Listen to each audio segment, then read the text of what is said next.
Kwa sasa dunia nzima najua inafahamu nini ambacho kinafanyika kuhusiana na kitu kinaitwa AI, Artificial Intelligence, au Kiswahili tunaita akili mnemba. Naelewa vizuri.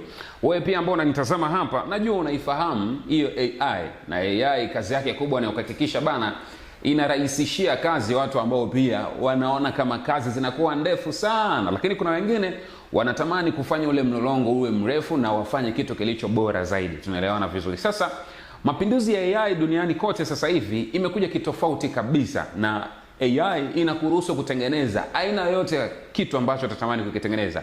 AI inaweza ikatengeneza picha yako, kuitoa kwenye muonekano ambao uliopo kwa wakati huo na kuweka kwenye muonekano tofauti kabisa, au muonekano mpya wa HD na vitu kama hivi hapo. AI pia sasa hivi inaweza ikatengeneza wimbo. Watu wanatengeneza nyimbo nyingi sana kupitia AI na wanaziuza na vitu kama hivyo. Watu wanapata pesa nyingi sana kupitia AI. Lakini issue kubwa ambayo imenileta hapa mbele yako ni moja kati ya picha ambazo kuna Watanzania wanatumia hii AI kutengeneza msisimko kwenye mitandao ya kijamii. Kuna baadhi ya picha ambazo of course zinapita hapa utakuwa unaziona. Kuna picha ambazo ni za watu maarufu ambao wamewahi kufanya mapinduzi makubwa sana, aidha katika industry ya burudani hapa Tanzania au industry tofauti tofauti hapa Tanzania za kisiasa, umeelewa vizuri. So wote wametengenezewa picha zao, na hizi ni picha ambazo ukijaribu kuziangalia unaona ni uhalisia, ni wao kabisa. Lakini hizi picha zote ni za AI.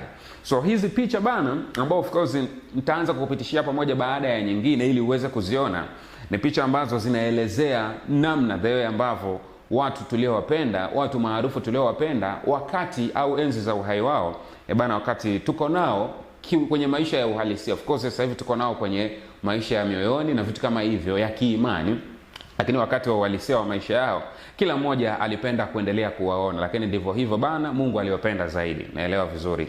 Sasa hizi ni picha ambazo zimeleta hisia mseto kwenye mitandao ya kijamii. Pale Instagram nimekutana na hizi picha, nikasema so kesi nikusogezea hapa mwanangu wa YouTube ili uweze kutazama hizi picha mbili tatu ambazo of course zimeleta hisia mseto kwenye mitandao ya kijamii. Comments ni nyingi sana. Watu ni kama wamekumbushwa yale machungu ambayo of course walikuwa wameanza kuyasahau. Moja kati ya picha ambayo pia imetengenezwa na hii AI ni hii ambayo unaitazama ya MC Pilipili, ambaye alizaliwa mwaka 1985 na alifariki mwaka 2025, mwaka jana tu. Umeelewa vizuri? Sasa kuna picha nyingine hii hapa. Huyu ni mwigizaji maarufu zaidi kutoka hapa Tanzania. Yeye alifariki mwaka 2012 na alizaliwa mwaka 1984. Anaitwa Steven Charles Kanumba.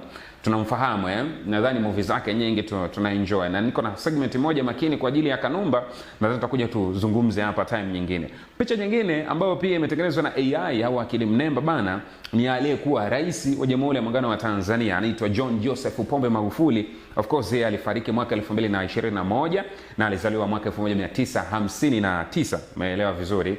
Kuna picha nyingine ya huyu hapa, anaitwa Rugemalira Mutahaba au Ruge Mutahaba. Yeye alizaliwa mwaka 1970 na alifariki 2019. Umeelewa vizuri? So ni picha ambazo of course kila mmoja akijaribu kuziangalia kuna namna kama feeling ile ya maumivu ambayo tayari kwa ameanza kuyasahau inaanza kurejelea.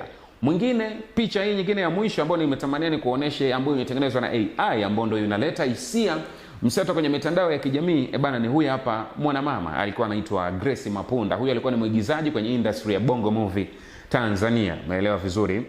Na yeye alizaliwa ilikuwa ni Julai 5, 1969 na akafariki Novemba 2 ya mwaka 2024, mwaka juzi tu. Umeelewa vizuri? So ni moja kati ya picha ambazo nimetamani nikusogezee ili uweze na wewe kufahamu nini ambacho kinaendelea kwenye mitandao ya kijamii, kwa sababu nilikuahidi chochote ambacho kitaendelea kwenye mitandao ya kijamii, niko hapa kama mvuvi wa burudani kuhakikisha nazivua hizo taarifa zote huko ziliko, then nazisogeza hapa kwenye screen yako, na wewe unaweza kufahamu what's popping. Endelea kusubscribe, endelea kubaki na Mnazi TV.